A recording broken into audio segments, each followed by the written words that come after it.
One of my favorite stories that my dad used to tell was a story by St. Augustine, where a little girl is walking down the beach on the shore, and all these starfish are washed up onto shore, and here's this little girl throwing the starfish back into the ocean to save them because they're dying. And this man walks towards her and says, "What are you doing?" She goes, "Well, I'm saving the starfish." And the man goes, "But you realize you can't save everything, right? It's not going to make a difference." And then the girl looks at the man, picks up a starfish, throws it into the ocean, and says, "Well, it made a difference to that," right? And so I'm not saying like I want to change the world, but if it can inspire one girl to, go pursue their dreams, but get an education, have that bottom line and integrity to, feel confident and go for their dreams, like I'm happy. That's great.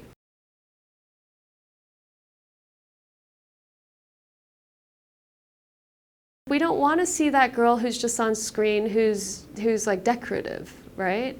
So for me as an actress, luckily now, I can pick and choose and say, this woman I admire, this character I admire, I want to play her.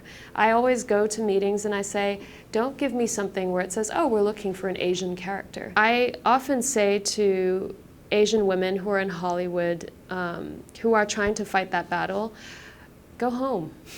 Try, go back to China, learn Chinese, try it.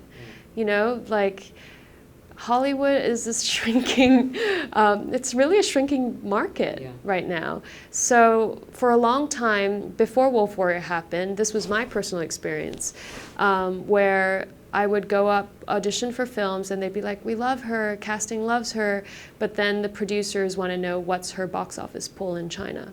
Everyone wants the Chinese market, right? But I didn't have that.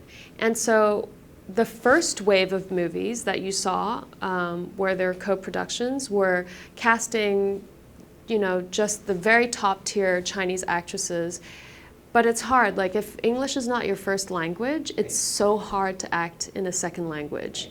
You can't really be remembering the tones, when you're acting, because then you come out of character. And trust me, I tried French and it was a disaster, right? So what happens then is you have very famous Chinese actors working in Hollywood movies, but then they don't really have a lot of dialogue or a lot of scenes.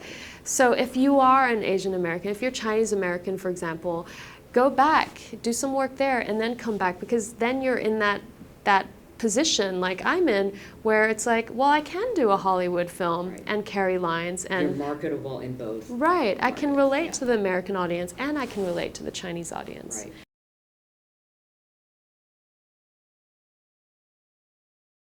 He said, you know your audience. Wolf Warrior 1 was very successful. I leave it to you to make that creative, decision. And I think really that's a huge key to success. I remember for my close-ups, I shot 2 different options, and I was like, Hollywood option, China option, you decide. Like, what do you want to use? And the reaction was funny too, because when I did the Hollywood option, all the American guys came, well, that was awesome, like, that's perfect. And then I did the Chinese option, and the American guys were like, and the Chinese guys were like, wow, 超级好, like really good. So it's different.